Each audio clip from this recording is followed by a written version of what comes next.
what we have now is the traditional way the Senate allows those who are now outsiders. The senator here will tell us, he's just coming, will tell us what it means. A motion will be moved that the Senate dissolve it to a committee, and as it sits as a committee, the outsiders are allowed to come in and sit down. So those who are just walking in now are those who are accompanying the maybe the nominees, or those who traditionally want to come and observe what is happening, who are senior enough to come and sit on the floor to join the Senate in the observation of the nomination process. We will soon begin to see them come in. Uju Eje, our colleague, has just told us from the National Assembly the order in which the appearance will be, and from number 10, Rotimi Amechi is going to be number 10, the last to be to go through the confirmation process today. Adebayo Shitu will be number 9, number 8 will be Hadi Sirika, and in that order they will follow up, and the first person that would face the nomination today is Babatunde Raji Fashola. Will be the first person to. But just to let you know that distinguished Senator Lee Member is joining the guest club. Distinguished, welcome to the program. Thank you very much. And we would be taking a lot of questions from you. I will be asking the questions for professional analysis of the events here. But let's go to the floor now to join the Senate to see how the process is going to kick off right now. Maybe they are going to begin right away from the number 1, Babatunde Fashola. Let's go to the floor of the Senate. That has been left out, and we want to bring it to our notice. Over to you.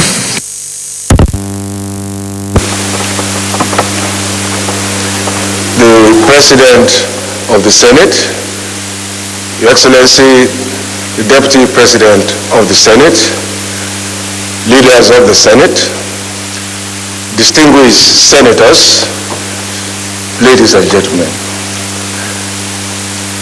My name is Babatunde Raji Fashola.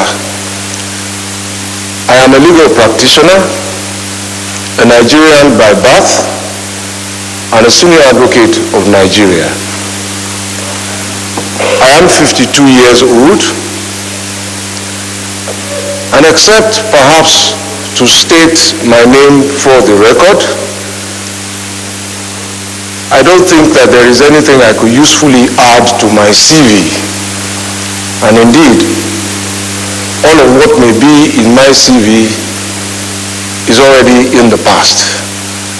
But today provides a humbling opportunity to appear before this distinguished House in response to a call to national service from the President of Nigeria, nominating me to serve our country. I present myself today seeking your confirmation and offer my unalloyed support to the government of Nigeria in pursuit of the Nigerian dream and the Nigerian project. Thank you.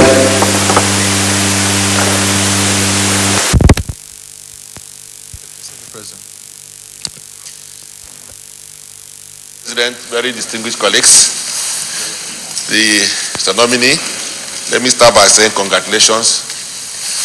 No doubt you are quite successful as a governor, but I'm sure you are aware that the federal level is a different kettle of fish.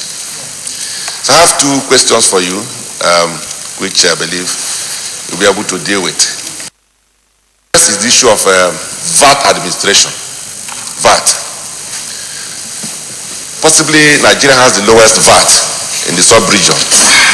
As governor of Lagos State, and with the dwindling economic situation in the country, what will be your advice in terms of the level of VAT that should be VAT, value added tax, that should be charged by the government of Nigeria, and how do you think that VAT should be appropriately be distributed in view of the provisions of the Constitution?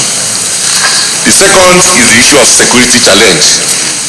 As governor of Lagos State, I'm sure you have sleepless nights on how to manage security situation. There have been disagreements of the decentralization of policing in Nigeria along federal system of government. As a lawyer and a former governor, what would be your suggestion regarding the decentralization otherwise of the police system in Nigeria vis-a-vis the need to enhance the security situation in the country? Senator Barnabas Kamade. Thank you, Mr. President, Mr. Chairman. My name is Barnabas Kamade. I represent Benue Northeast Senatorial District. Mr. Nominee, former governor of Lagos State, let me add my voice also to the DSP, congratulating you for your nomination by Mr. President to be a minister of the Federal Republic of Nigeria. You are the immediate past governor of Lagos State, one of the most populous states of Nigeria. A large population concentrated in relatively limited space, full of creeks and low-lying levels of land. At the time you became governor,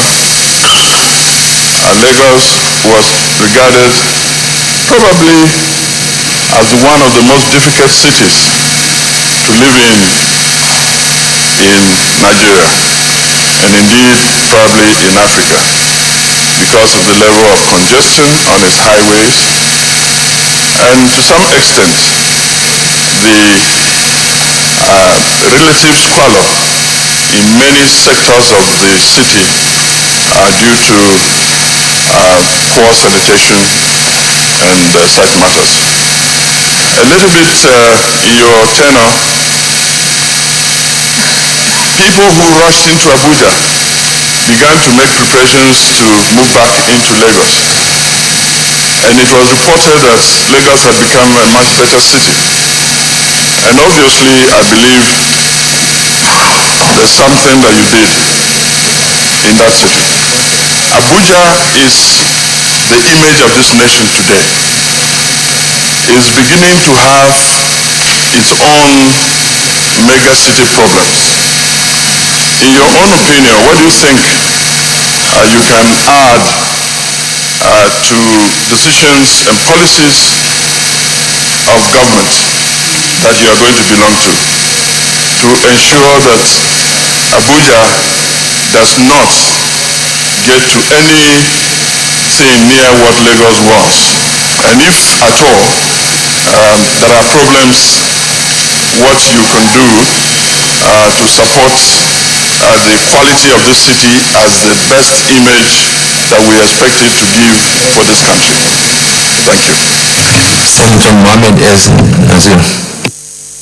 And then Nazir Bauchinos. Thank you, Mr. President. My name is Senator Suleiman Nazif, and I represent Bauchino. Let me start by welcoming the ministerial nominee to this distinguished Senate. Mr. Babatunde Fashola, SAN. Indeed, you are a determined, well-accomplished Nigerian. You have excelled tremendously as a governor of Lagos State.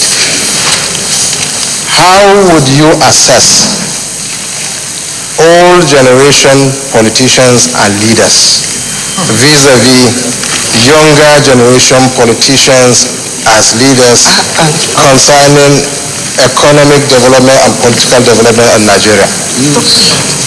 Please respond.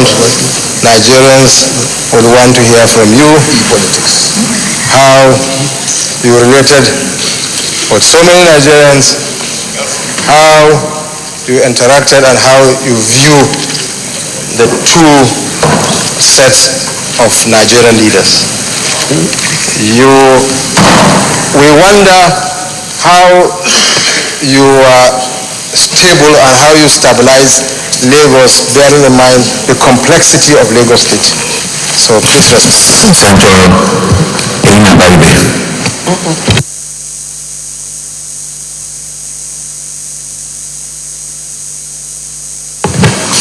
Thank you, Mr. President. My name is Eina Baribe. I represent Abia South.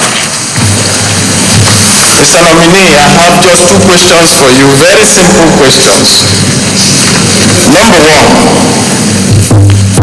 did you really build a website with 78 million and also sink a borehole with more than 300 million?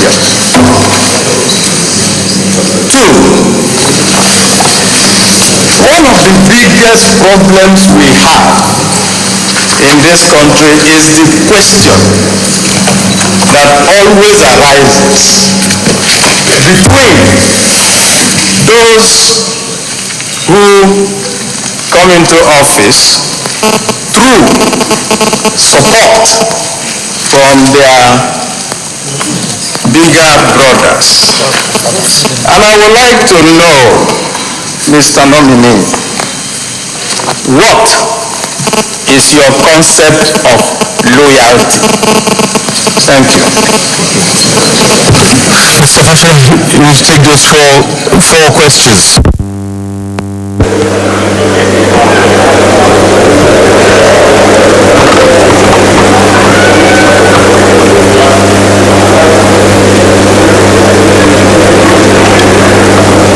I will start in the order in which the questions were presented.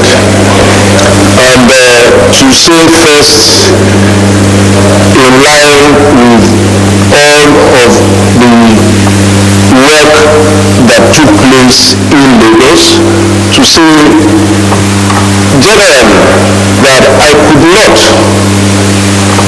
ever attempt to personally take credit for the work that you have commended about what happened in our state. It was a team effort. It was pioneering work by all of those who served before me. And it is a continuing effort. And so it would be extremely inappropriate and immodest of me. And indeed, they wouldn't let me if I attempted to appropriate personal responsibility for all of what happened. As far as value-added taxes are concerned, they are what they are, taxes for adding value. And so, they are first taxes that generally seek to stimulate production, improve economic activity, and so on and so forth. So those who benefit from it must essentially contribute to it. Secondly, because it is a form of consumption tax, we must also understand that there are limitations to how vast its application should be.